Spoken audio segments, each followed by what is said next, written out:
Hi friends, welcome back to my channel Sudarshana Reddy. నేను అర్చన. అందరు ఎట్లా మంచిగా, మేము కూడా మంచిగా ఉన్నాము. సో మరొక బ్లాగ్ తోటి నేను మళ్ళీ మీ ముందుకు వచ్చేసిన.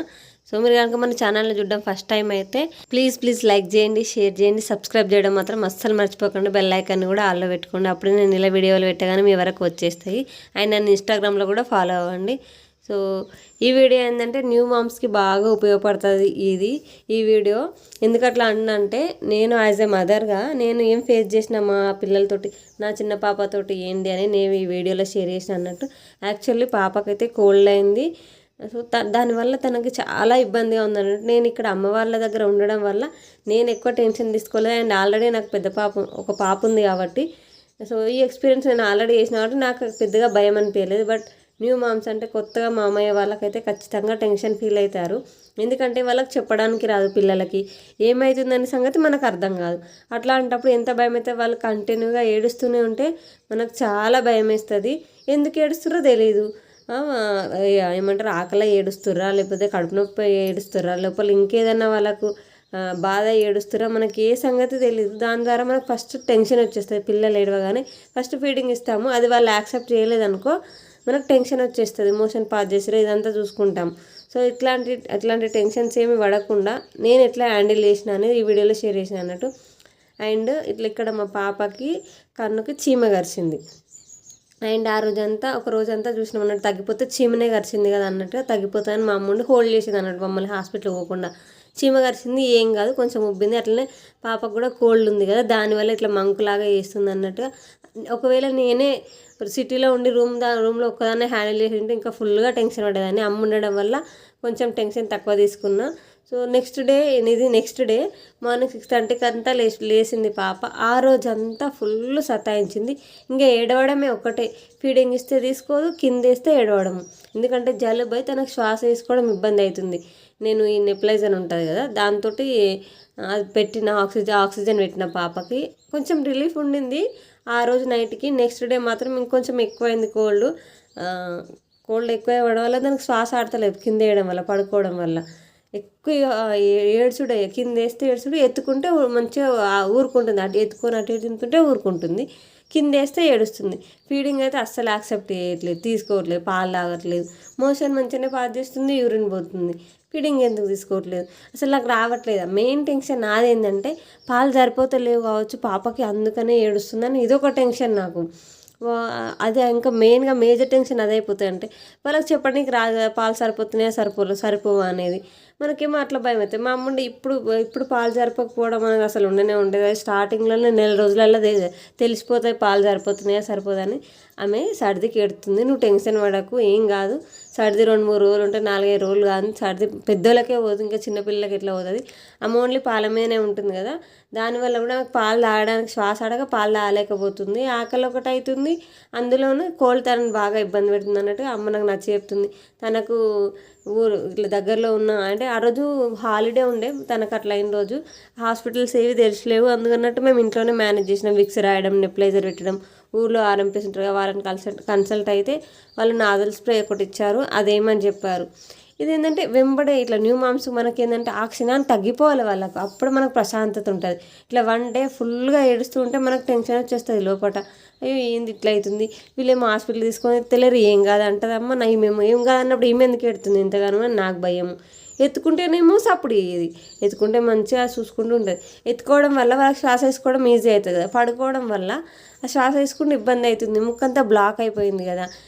అండ్ నేను ఎప్పటి నుంచో అనుకున్నా ఇది కొందామని, అసలు కొనలేదు. పిల్లలకి ముక్కు బ్లాక్ అయినప్పుడు, కోల్డ్ అయినప్పుడు అది తీసేది ఏమంటారు, మనకు జలుబు అవుతుంది కదా, జలుబు లోపల నుంచి తీయడానికి, కోల్డ్ అంతా బయటకు వచ్చేయడానికి ఒకటి ఉంది. అది నేను ఆన్లైన్లో చూసిన. సో అది కొందామని ఎప్పటి నుంచో అనుకుంటున్నా, కానీ పాప కోల్డ్ కాలేదు, నేను కొనలేదు. నేను ఊర్లోనే ఉన్నా కదా, అందుకని దాని మీద ఎక్కువ ఇంట్రెస్ట్ పెట్టలేదు. అసలు నేను ఎంత రిగ్రెట్ ఫీల్ అయినా అంటే అది కొనందుకు. పాపకు నోస్ బ్లాక్ అయింది. ఇప్పటికిప్పుడు నేను ఆర్డర్ చేసిన అది 1 వీక్ అని వస్తుంది. ఇంతకంటే ముందే కొనేది ఉంటే నేను ఈ సిచ్యువేషన్ వచ్చేదాకా ఎందుకు చూసినాను, చాలా రిగ్రెట్ అయినా. సో పిల్లలు ఉన్నప్పుడు అది అవసరం ఉన్నా లేకున్నా మనతో పెట్టుకోవడమే మంచిది, ముందు జాగ్రత్తకి. సో ఊరికే ఎత్తుకోవడం వల్ల కూడా మనకు కూడా యాస్ట్ వస్తుంది. పిల్లల్ని ఊరికి ఎత్తుకుంటే బరువు ఉన్నా లేకున్నా కూడా యాస్ట్ వస్తుంది పిల్లల్ని ఎత్తుకోవడం అయితే. అందుకే కొద్దిసేపు ఉయ్యాలన్నా వేసి, అది కూడా మంచిది కాదు పిల్లలకు మన వేడి, అందుకని కొద్దిసేపు ఉయ్యాలు వేసి అట్లా ఊపినాము. పొద్దున్న 6:30కి అంతా మొదలు పెడితే మధ్యలో ఒక 1 అవర్ 2 అవర్స్ అట్లా పడుకున్నట్టు చేసింది, కానీ అప్పుడు కూడా పడుకోలే. మళ్ళీ ఈవినింగ్ 3:30 దాకా కూడా తను ఏడుస్తూనే ఉంది. ఇంక ఇట్లా కానే కాదని మళ్ళీ చల్లబడగానే కొంచెం ఎండ బాగా కొడుతుంది కదా, చల్లబడగానే పోయినాము. 6కి అంతా హాస్పిటల్కి మా వారిని రమ్మంటే ఆయన వచ్చిండు. హాస్పిటల్కి వెళ్ళిపోయినాము. ఎందుకంటే టెన్షన్, వామ్మో హాస్పిటల్కి పోవాలి, ఇంకా ఒక్కరోజు చూడడమే ఎక్కువ అయిపోయింది. అది కూడా మా అమ్మ హోల్డ్ చేయడం వల్ల, లేకపోతే ఆ రోజు వెళ్ళిపోతుంటుంది. అండ్ హాలిడే కూడా కలిసి వచ్చింది కాబట్టి ఆ రోజు పోలేదు. అందుకని నెక్స్ట్ డే ఇంకా వెళ్ళిపోయినాము. అండ్ ఫస్ట్ నాకు ఈ హాస్పిటల్ చూడంగానే భయం అయింది.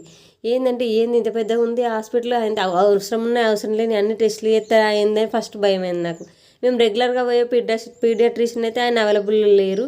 సో ఆయన కోసం వెయిట్ చేసుకుని ఉంటే పాపను ఇబ్బంది పెట్టి అవుతుంది కావచ్చు అన్నట్టుగా నేను అస్సలు హోల్డ్ చేయలేదు. ఇక ఆయన కోసం వద్దు చూసుడు ఏదో ఒక దానికి పోదాంపా అన్నట్టుగా మా వాన్ని తీసుకొని వెళ్ళిపోయినా. అక్కడ పోయేసరికి 7 అయింది మాకు. అండ్ పెద్ద పాప ఏమో ఎంబడి పడ్డది. ఇంకా మేము బండి మీద పోతుంటే తన ముందు తను ఆగదు కదా, తను కూడా నేను వస్తానని తను మా అమ్మ ఎంబడి పడ్డది. సో తనను కూడా తీసుకొని వెళ్ళిపోయినాం. మేము ఇద్దరు చిన్నపిల్లల్ని ఎవ్వరు లేనప్పుడు హ్యాండిల్ చేయడం ఎంత కష్టమో నాకు ఇప్పుడే అర్థమైంది. ఆ రోజు అర్థమైంది నేను తీసుకున్నాను అంటే. అమ్మ లేకుండా నేను పోయింది ఏడికి లేదు కదా, చిన్న పాప పుట్టినప్పటి నుంచి. అందుకని హోల్డ్ చేయడం, ఆ హాస్పిటల్లో మా పాపను హోల్డ్ చేయడం ఎంత కష్టమైందంటే, అక్కడ ఆడుకోవడానికి ఇవి ఉన్నాయి కాబట్టి సరిపోయింది, కానీ లేదంటే చుక్కలు చూపెట్టింది మాకు. ఒక 2 నిమిషాలలోనే ఎత్తుకో అంటది. చిన్న పాప ఏమో నా దగ్గర ఉండలేదు. ఎంత ఎత్తుకున్నా కూడా ఆమె సతాయిస్తూనే ఉంది అప్పటికి కూడా. కాకపోతే మాకంటే ముందున్న వాళ్ళు ఇంకొంచెం సీరియస్ ఉందంట లైన్లో ఉన్న వాళ్ళు, అందుకని వాళ్ళకే చూస్తుండే. చాలా ఎక్కువ టైం తీసుకొని వాళ్ళకే చూస్తుంది డాక్టరు. అందుకోసం మేము కొంచెం సేపు ఒక 10 మినిట్స్ 15 మినిట్స్ వెయిట్ చేయాల్సి వచ్చింది అంతే. అంతసేపు కూడా ఇక్కడ ఇవి ఆడుకోవడానికి ఇవి లేకపోతే హోల్డ్ చేయడానికి రాకపోతుంది మా పెద్ద పాపను. సో అవిటితోటి కొంచెం తనకు టైంపాస్ అయింది. ఎందుకంటే ఎందుకు వచ్చిన మీడికి అని ఆమె క్వశ్చన్స్ చేయడం స్టార్ట్ చేసింది. ఆ చెల్లెని ఎత్తుకోకు నన్నే నేనే ఎత్తుకోవాలని. ఇట్లా ఉంటుంది పిల్లల్ని. ఎందుకంటే ఇంకా 3 ఇయర్స్, తనకు 3 ఇయర్స్ కంప్లీట్ అయినా కూడా ఇంకా చిన్నపిల్లనే కదా. 5 ఇయర్స్ అయితే తనకు కొంచెం తెలుస్తుంటుంది, అప్పుడు అడగదు ఏది. కొంచెం ఒకసారి చెప్పగానే అర్థం చేసుకుంటాయి. ఇంకా కూడా తను కూడా చిన్నపిల్లనే కాబట్టి తనకు కూడా ఏం తెలియదు. ఓన్లీ ఆడుకోవడం ఇట్లాంటి సంగతులే తెలుసు తప్ప హాస్పిటల్లో ఇట్లాంటి పెట్టడం అయితే ఇట్లా ఒకరు పోయినప్పుడు అయితే చాలా హెల్ప్ఫుల్గా ఉంటుంది. సో వాళ్ళని ఏమంటారు ఎంగేజ్ చేయడానికి ఏదో ఒకటి ఆట వస్తువు ఉన్నట్టుగా ఉండడం వల్ల మనకు కూడా హెల్ప్ అవుతుంది కదా కొంచెం. సో వాళ్ళు దాంట్లో మింగిల్ అయిపోతారు, మిగతా పాపను మనం హోల్డ్ చేయడానికి ఉంటుంది. ఇన్ కేస్ వీళ్ళే పేషెంట్ అయినా కూడా మనకు పర్వాలేదు, కొంచెం హోల్డ్ చేయొచ్చు. సో మమ్మల్ని అయితే లోపల పిలిచేసిండు డాక్టరు, రమ్మని చెప్పిండు. ఇట్లా సార్ కోల్డ్ అయింది, పాప అస్సలు ఏడుస్తుంది, కింద వేస్తే అస్సలు ఉండలేదు, బాగా ఇబ్బంది పెడుతుంది, నాకు ఎందుకో పాలు సరిపోతలేవు అన్నట్టుగా డౌట్ వస్తుందని డాక్టర్ని అడిగితే ఆయన కూడా ఇదే చెప్పిండు, సేమ్ అమ్మ చెప్పిందే చెప్పిండు. సో సరిపోకపోయేది ఇండోర్ లాగా తెలియదమ్మా, నెల రోజుల్లోపే తెలిసిపోతుంది మనకు పాలు సరిపోయేది సరిపోకపోయింది. ఇప్పుడు సరిపోకపోవడం అనేది అస్సలు ఉండదు. కోల్డ్ అయ్యే పాప బాగా ఇబ్బంది పెడుతుంది. ఆయన కొన్ని క్వశ్చన్స్ అడిగినట్టు మోషన్ యూరిన్ సరిగ్గా పాస్ చేసుకుంటూ ఏడుస్తుందా ఇవన్నీ అడిగారు అన్నట్టు డాక్టర్. లేదు అట్లా ఏం చేయట్లేదు అని చెప్తే, సో కోల్డ్ బాగా ఇబ్బంది పెడుతుంది తనని, నోస్ బ్లాక్ అయిపోయింది కదా, శ్వాస తీసుకోవడం ఇబ్బంది అవుతుంది పాపకి. సో నేను రాసిచ్చిన మెడిసిన్స్ అయితే ఒక 5 డేస్ వాడండి. ఒకవేళ మీకు అయినా కూడా క్యూర్ కాలేదన్నట్టుగా అనిపిస్తే అప్పుడు మళ్ళీ తీసుకుని రండి, ఏమైనా టెస్ట్లు చేద్దామని చెప్పిండు. ఈ మెడిసిన్స్ అన్నీ రాసిచ్చిండు. సేమ్ నాజల్ స్ప్రే రాసిచ్చిండు, యాంటీబయాటిక్స్, సిరప్స్, కోల్డ్కి అండ్ ఫీవర్కి సంబంధించినవి, కాఫ్కి సంబంధించినవి కూడా. అండ్ ఆక్సిజన్ కూడా, అంటే నెప్లైజర్ డైలీ 2 టైమ్స్ పెట్టమన్న డాక్టర్. పొద్దున ఈవినింగ్ ఇవ్వండి. ఇట్లా ఇచ్చిన తర్వాత ఎట్లాంటి మార్పులు లేకపోతే అప్పుడు మాత్రమే తీసుకురండి. తగ్గినట్టుంటే ఒక 3 డేస్ అయితే ఖచ్చితంగా ఉండదు. ఈ మెడిసిన్ అయితే 5 డేస్ దాకా వాడండి, అట్లయితేనే తగ్గుతాయని చెప్తే సో అప్పుడు రిలాక్స్ అయినాం మేము. డాక్టర్ మాకు ఇచ్చిన సజెషన్ ఏంటంటే, చిన్నపిల్లలకు కోల్డ్ కానీ కాఫ్ కానీ ఫీవర్ కాకుండా కోల్డ్ కాఫ్ వచ్చినప్పుడు ఏదైనా మెడిసిన్ వాడితే మనం 5 డేస్ కూరలంట, అట్లయితేనే పిల్లలకు తగ్గంది మనకు తెలుస్తుంది. అంతేగాని ఒక 2 డేస్ మెడిసిన్ వాడి తగ్గిపోవాలంటే కోల్డ్ కాఫ్ అయితే అస్సలు తగ్గదు. మీరు ఇది నేను ఇచ్చిన మెడిసిన్ కూడా 5 డేస్ వాడితేనే మీకు రిజల్ట్ తెలుస్తుందని ఆయన అట్లా సజెషన్ అయితే ఇచ్చారు.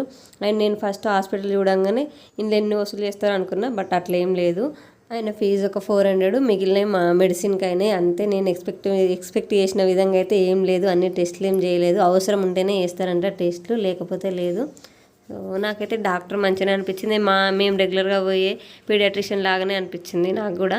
సేమ్ ఆయన కూడా ఇట్లానే చెప్తారు. ప్రస్తుతానికైతే టెస్టులు ఏం అవసరం లేదు, ఈ మెడిసిన్ తోటి క్యూర్ కాకపోతే చూద్దామని ఆయన చెప్పి ఇంకా ఇంటికి వెళ్ళిపోమని చెప్పిండు.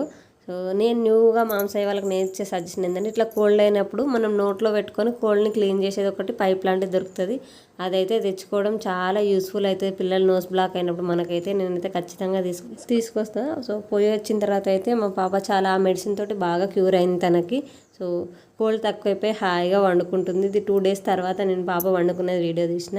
ఈ వీడియో అయితే మీకు యూస్ఫుల్ అయిందని అనుకుంటున్నా. That's it for the video. మళ్ళీ వీడియోలో మళ్ళీ కలుసుకుందాము. అప్పటిదాకా చూస్తూనే ఉండు. సుదర్శన రెడ్డి, నేను అర్చన. బాయ్.